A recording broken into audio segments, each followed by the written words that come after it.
Hello and welcome to your English news broadcast live on ERi-TV. It's exactly 10:30 p.m. on Eritrea's local time from our headquarters at Asmara with your domestic and international news in brief. I'm Zahra Badouri. But first we'll begin with your major headlines for this broadcast. Annual meeting of Central Region Assembly.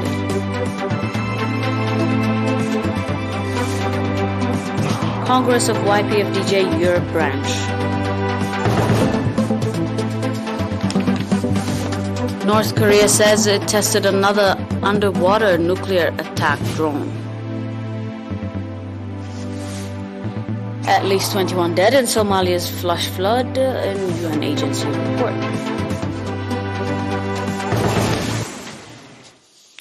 Welcome to your domestic in brief. The Central Region Assembly conducted its 21st annual meeting in 7 April. Indicating the strong resilience of the people and government of Eritrea, as well as in the defense forces, in foiling external conspiracies and open aggressions in the past 20 years. Mr. Abraham Samara, chairman of the Assembly, called for double-fold effort in the implementation of the development programs. The Assembly conducted extensive discussion on the issue raised at the meeting, including on the implementation of the strategic plans, transportation situation, teaching and learning process, among others. Speaking at the occasion, Mr. Fisahaye Haile, governor of the region, indicated that renovation of the roads, feasibility study on underground water resources in 5 villages, conducting extensive water and soil conservation, training on administration and leadership to administrators at levels are among priority programs for 2023. At the occasion, Mrs. Fawzia Hashim, Minister of Justice, gave extensive briefing regarding the objective as well as the charted out programs of the Ministry of Justice.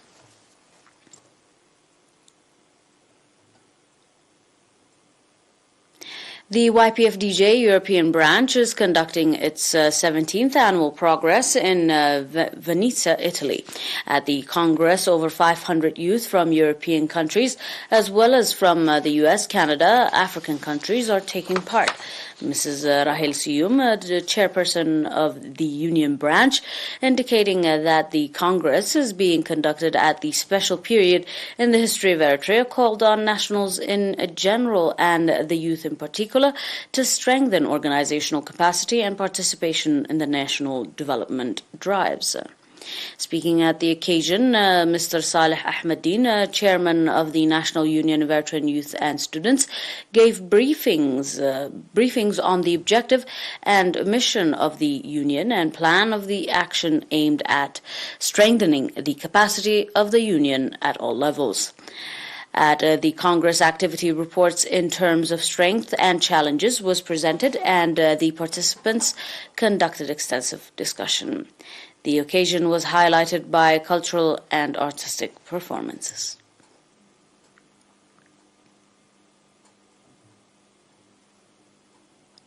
On your final report, Fitaurari Award was handed over to 236 outstanding students, including 131 females, that scored above 95 points in the 2021-2022 academic year 8th grade national examination.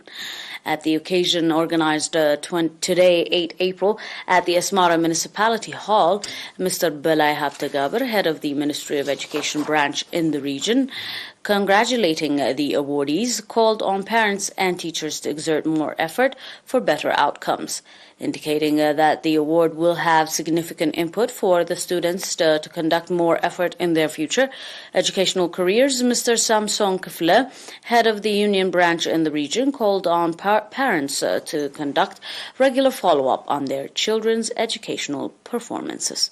The awardees, on their part, commanding for the awards they were provided with, expressed conviction to work hard and become competitive in their educational careers in the near future.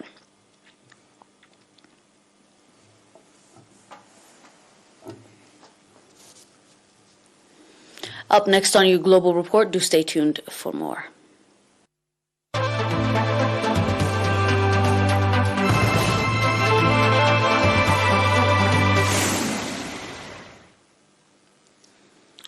On your news on the international line, North Korea has conducted another test of a nuclear-capable underwater attack drone, according to state media.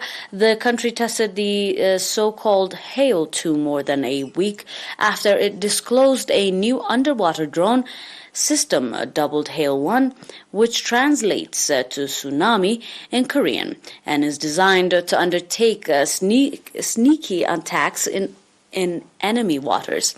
Analysts are skeptical about whether the underwater vehicle is ready to for deployment, but say North Korea is eager to display its diverse weaponry against the United States and South Korea, which have been conducting large-scale military exercise in recent weeks.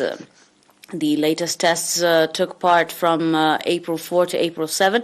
In state media, the KCNA reported on Saturday. The agency, however, says that the underwater nuclear attack drone Hail-2 cruised about 100 kilometers of stimulated underwater distance, adding that the test warhead was also detonated. In further report, the test perfectly provided the reliability of the underwater strategic weapon system and its fatal attack abilities. North Korea carried out a record number of weapon tests in the year 2022 and has maintained its military momentum this year, claiming it needs to bluster its defense because the U.S.-South Korean drills, which this week included at least one U.S. nuclear-capable B-52 strategic bomber, are rehearsals for invasion. Denuclearization talks have been settled since the second high-profile summit between Kim and former U.S. President collapsed in the year 2019. Pyongyang, however, is banned from testing ballistic missiles under United Nations resolution, and it is also subjected to international sanction over its weapon programs.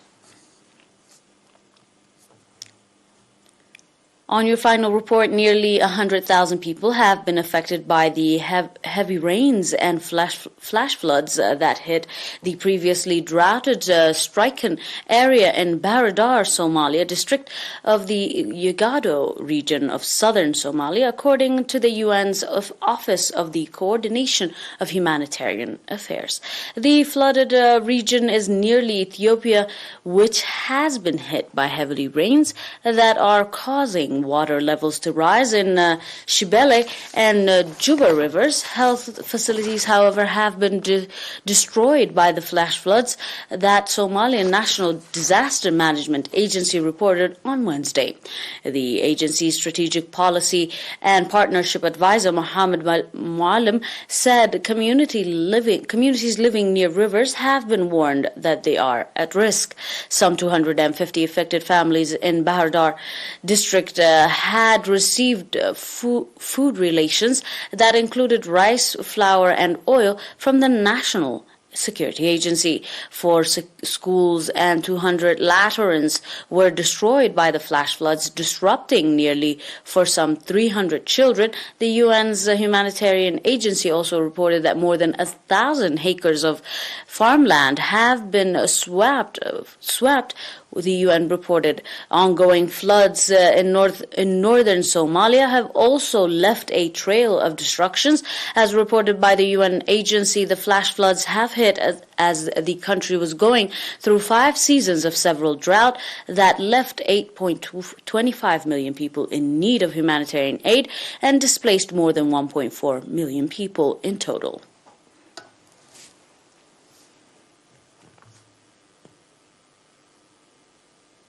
Dear viewers, that is all for now with your reports for this program. But until we are back with some more news, stay and enjoy the rest of our programs. But until then, these are your major headlines in review. Annual meeting of Central Region Assembly.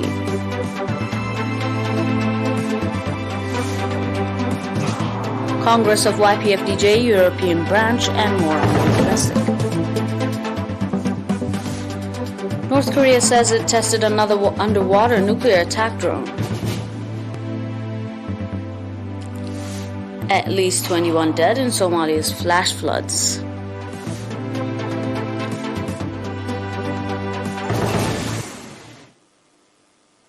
That is all for now, dear viewers. Thanks for watching once more and have a nice one.